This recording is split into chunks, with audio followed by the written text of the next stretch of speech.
Balat sibuyas ka, social media ang taguan, Diyos na buhay ang takbuhan. Ang pundasyon sa tamang pagtanggol, Tulfonatics Premium Vlog Starter Feeds. Siksik sa cloud chasing para lumaking mangmang, pabigat at palaging iyakin. Dahil troll at iyakin silang bata. Pagkulang sa pansin stage na sila, Tulfonatics Vlog Starter Feeds. Magandang araw mga master at welcome sa ating YouTube channel.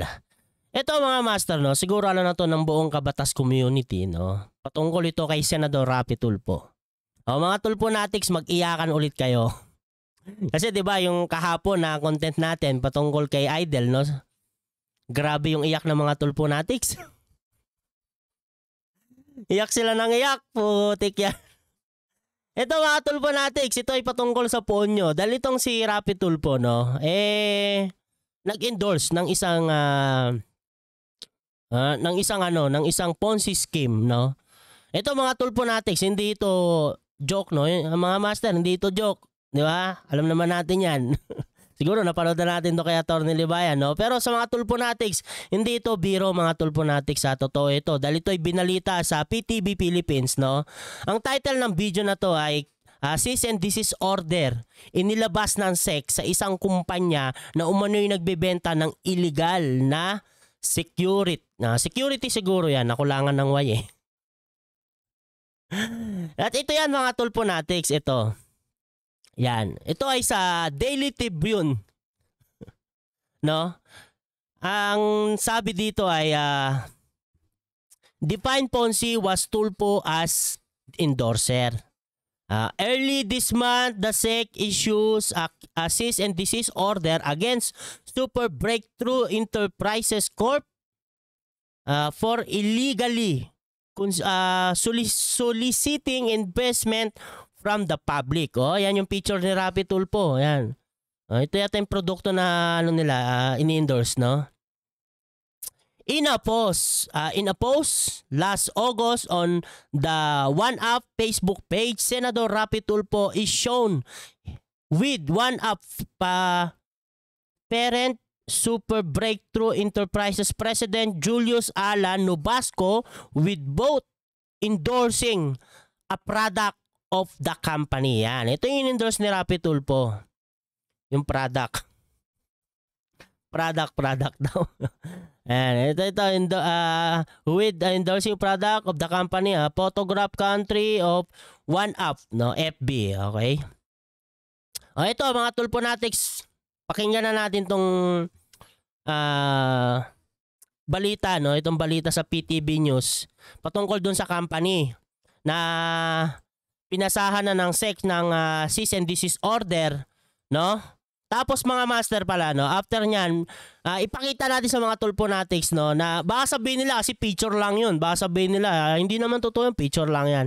Punta tayo sa YouTube channel ni Kayo. Dahil sa YouTube ni Kayo, pinakita niya yung video, no, na kung saan tuwang-tuwa yung mga tao dahil naging endorser nga si Rapi Tulfo ng OneUp, no? Ito. Yan video na yan. Yan. Mamaya pupuntahan natin yan, no? Pero pakinggan muna natin tong news patungkol dito sa cease and desist order na binigay ng SEC, no? Yun mga master, simulan natin to. Pero bago tayo magsimula, syempre, shoutout sa inyong lahat at let's do this!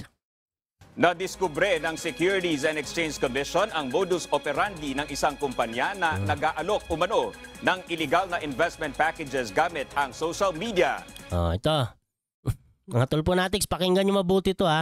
Kasi no, mga master, ang gusto ko kasi malaman dito kung ano yung magiging reaction nila patungkol dito sa issue na to, lalo-lalo na kay Rapi Tulfo. Diba? Kasi yung phone nila, diba? Todo ano sila, todo defense sila, todo tanggol sila, gumagawa sila ng kung ano-ano para lang mapagtanggol si Rapi Tulfo. Ngayon mga Tulfonatics, gusto ko makita ko ano yung reaction nyo dito.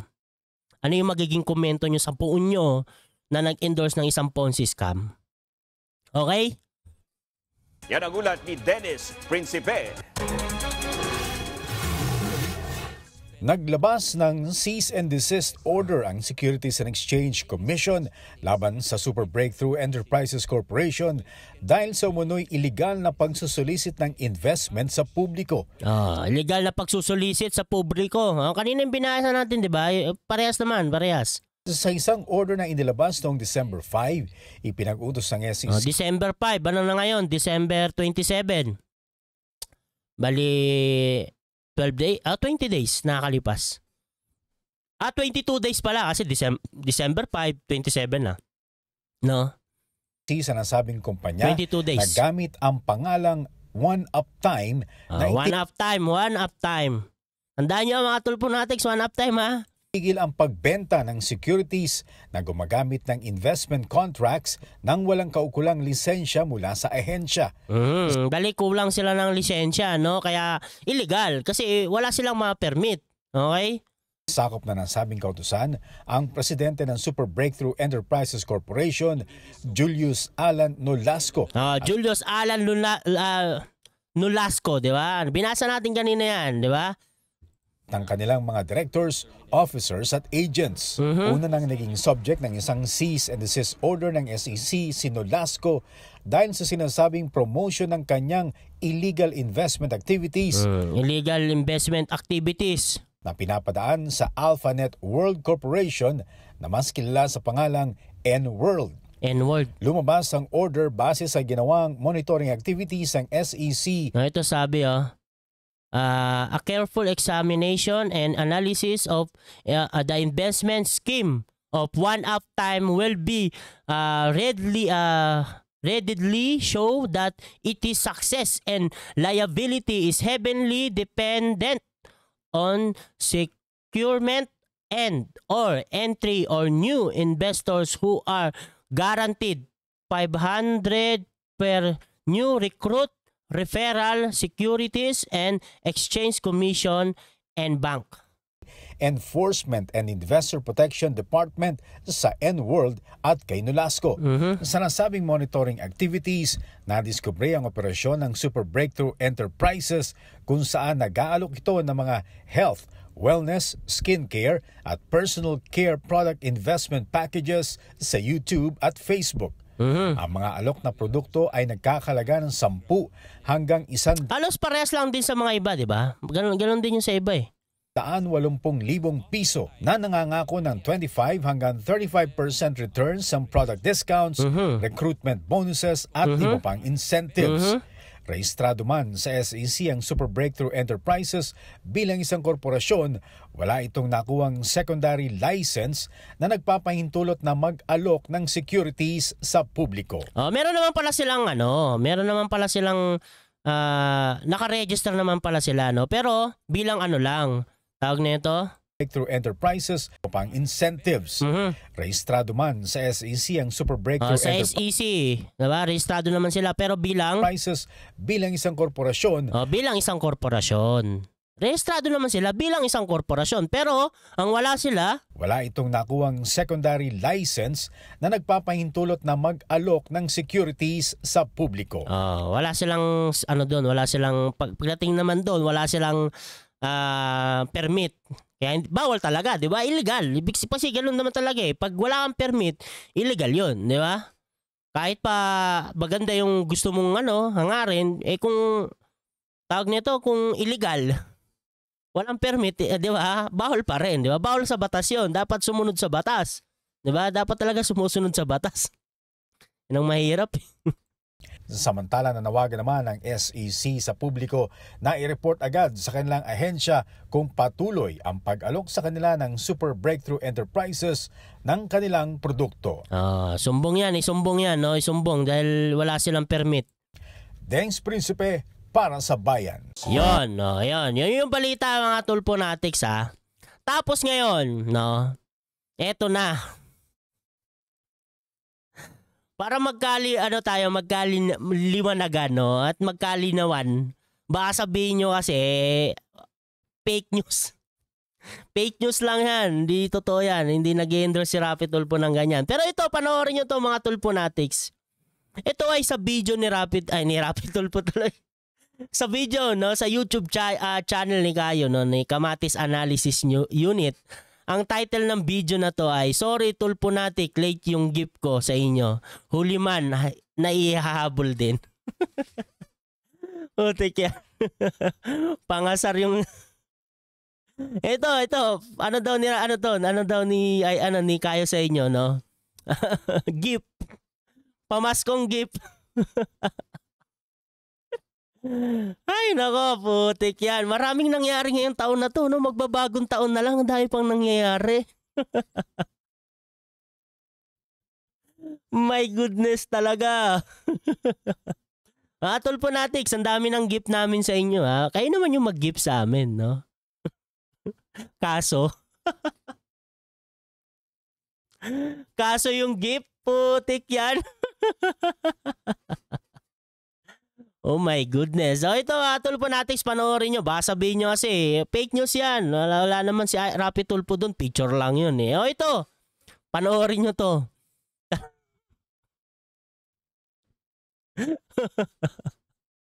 Para mag-iyakan kayo ulit. Okay? O ito, panoorin na natin to.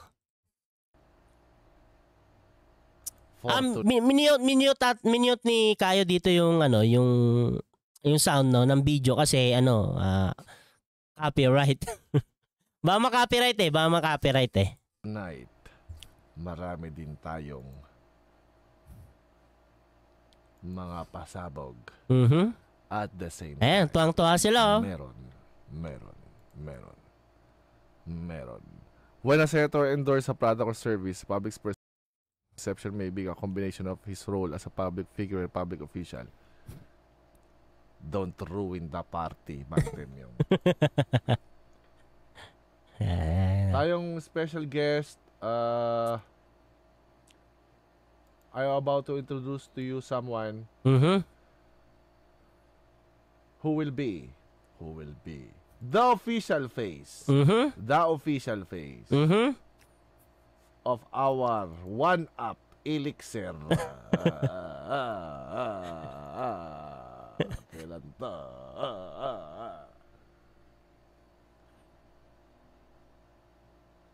Kailan to? Anyway. In our company, hindi ko na patatagalin. Yan na! Ay, ito, Tulponatics. Hindi na picture yan. Video yan, no? Video yan. Eto na. Putik yan. Ang ganda ng pasok. On the left corner.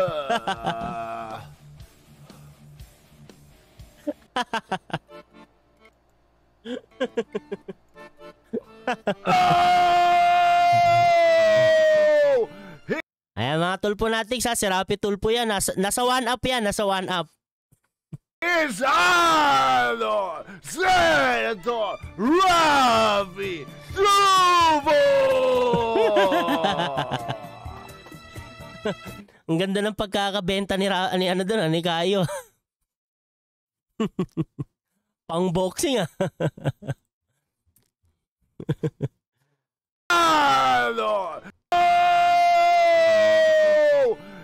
Isano Senator Rapi Tulpo. Tek. May pa ganun pa si Idol, oh. Payaman. Di ba ganun yung sinasabi ni Kong TV? Payaman.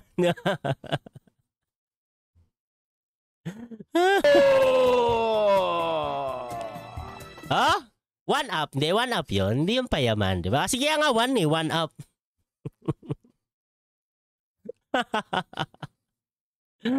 Oh my goodness. Talaga, mga Tulponatics. Oh, napalibutan si Idol. Dami nagpapapicture. The official face. Oh my goodness. Ay, nako. Huh? That's a very good gift for the Tulponatics. Gandang gift nga talaga yan, Kayo. Ang ganda ng pahabol na gift mo sa mga tulponatics. Mag-iiyakan na naman yung mga yan, putik. Kakatapos lang ng Pasko. Iyakan na naman. Ito kasi mga tulponatics, no? Paano nyo kaya, no, didepensahan dito sa Rapi Tulpo? Kasi, isipin mo, yung tao, no, na masasabi naman natin na against si Rapi Tulpo sa mga scam, di ba? Di ba, napunta pa nga sila sa Senado kasama yung vlogger niya, di ba? Na gagawa daw sila ng mga video para ma-aware yung mga tao patungkol sa mga scam-scam, di ba? Tandaan nyo pa ba yun, mga tulponatics, di ba? Binida nyo rin yun sa amin na may gustong gawin itong sa Rapi Tulpo, di ba? Binibida nyo yun sa amin. No? Ito naman ngayon, ano yung reaction nyo dito? Na itong si Rapi Tulpo nag-endorse ng isang Ponzi scam. Ha? Di ba? Binibida nyo sa amin na yan, si Rapi Tulpo, tinan nyo, may programa siya na gustong gawin ganito, di ba? Pagdating sa scam. O ito naman. Ano na yung masasabi nyo dyan? My goodness talaga. Iyakan na naman. Yan lang gagawin nyo. O magda-damage control lang kayo. Kasi yan, mahirap depensahan yan. Putik yan. Paano nyo didepensahan yan? Putik. Si Rapi Tulpo yan, ha? Hindi yan edited. Si Idol yan. That's a very good gift for the Tulponatics! Hey! May parts na walang music dyan. Ito. May parts daw na walang music yan. Yan. Maganda yan. Walang music, no? Kasi nakamute Hey! Copyright! Napakaganda. Oh! Rinig na rinig yung boses. Si Rapi Tulpo, ha? Rinig na rinig yung boses ng mga Tulponatics Idol yan. Hindi yan pinatong yung muka.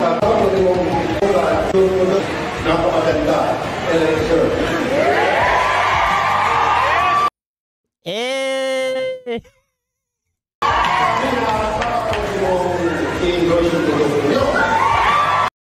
Sabi ni Rapi Tulpo? Sabi niya baka pwede kong endorse yung produkto nyo. Yan, ito in-endorse ni Rapi Tulpo yung produkto.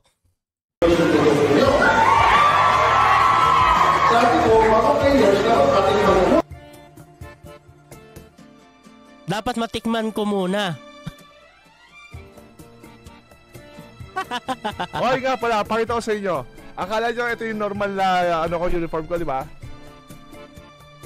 Oh, ito na yung merchandise ni Rapi Tulpo. Ni Kayo. Isa naman dyan. Putik yan. Ilabas mo na kasi yan. Naka-order na ako kay Derek Freddy. Ilabas nyo na yung mga t-shirt nyo na ma-orderan na yan. Putik yan. Basta 3 gives.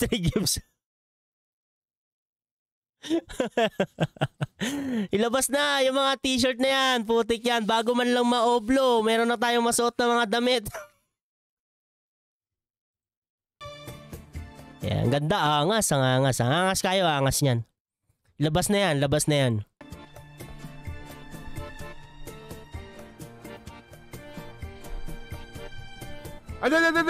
Di Senator Rapi Tulfo. Rapi Tulfo lang. Sorry. Sorry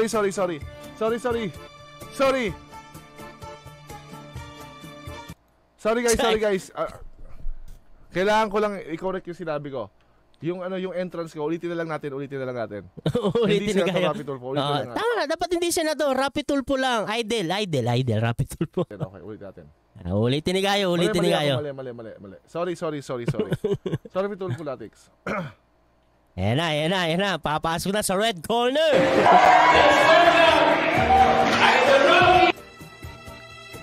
Teka. Tayo yung yung background dance ni Kayo. Teka, ano ba sinabi? Hindi rin kasi gaano maintindihan, no? Kasi sobrang lakas ng sound. Grabe.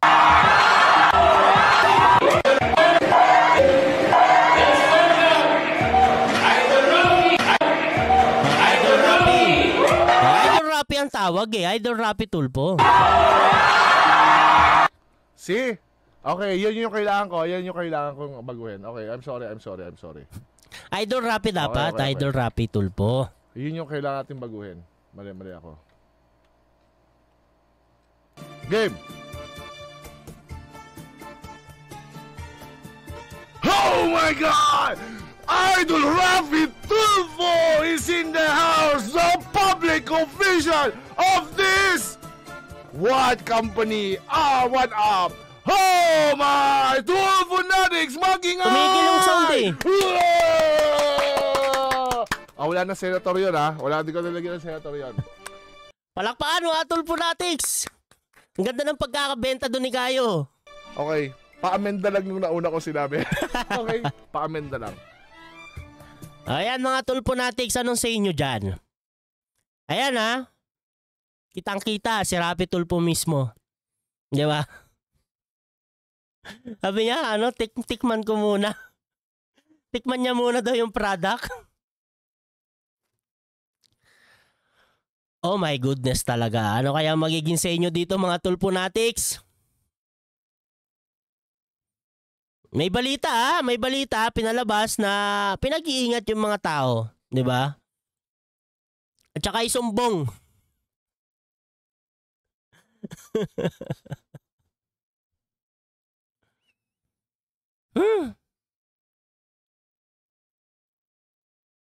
Lupit talaga, lupit. Magkano kaya? Siyempre, 'di ba, pag nag-i-endorse ka ng isang na isang product, siyempre may bayad 'yan, 'di ba? Lalo na kung sikat na personalidad ka, siyempre kasi 'di ba pag sikat ka, 'di ba? Yung product na ini-endorse mo, mas maraming, 'di ba, magtatangkilik niyan dahil nga yung mismong idol nila tinangkilik yung ganung product. Siyempre sila din maiinganyo silang, 'di ba? Maiinganyo din silang tangkilikin yung ganung product, 'di ba? Kaya nga yung mga, 'di ba, yung mga high brand, 'di ba, na kumukuha sila ng mga sikat na personalidad, 'di ba? Kagaya ng yung mga Gucci, 'di ba, yung Blackpink, madalas ang kinukuha doon, 'di ba? Mga Dior, 'di ba? Mga sikat na personalidad yung kinukuha nila, 'di ba? Para yung product nila mas lalong tangkilikin ng tao, 'di ba? Eto, si Rapi Tulfo yung kinuha para i-endorse yung product nila, 'di ba? Pero may cease and desist order ang USEC patungkol sa company na yon. Mga Tulfo Natics, anong reaction nyo dito, no? Mag-iiyakan na lang ba kayo or ano lang, magda-damage control? Dahil matindi to.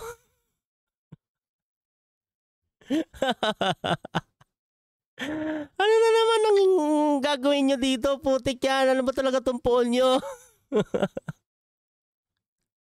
Ang daming nangyari ngayong taon na to. Pati na natin kung may sasabihin pa si Kaya dito. Ano? One up yan. Yan yung one up. Oh my goodness! Kukuha na naman ng reports ito sa NBI. Pinapaiyak ko na naman Gossip Central eh. Putik ka talaga eh. Kaya ikaw yung puntirya ngayon ng mga kabilang kampo eh. Pinapaiyak mo palagi eh. Putik yan. Wala na ata. Ito na ata yan. Ito binasa na natin kanina yan eh. Diba? Defend. Ponzi was Tulfo as endorser. No, yan. No? Pinakita ni Kayo pala yan, no? Pero sa video wala nang ligtas. Di ba, sa video wala nang ligtas. Hindi edit 'yon, putik ba? Sabihin ng mga Tulfo Natics, edited lang naman 'yan. Yun mga master, no? Hanggang dito na lang yung video natin. At mga Tulfo Natics, iyak na naman kayo, no? Ayun. Maraming salamat sa nanonood ng ating video at ingat po kayo palagi. God bless. Nabush.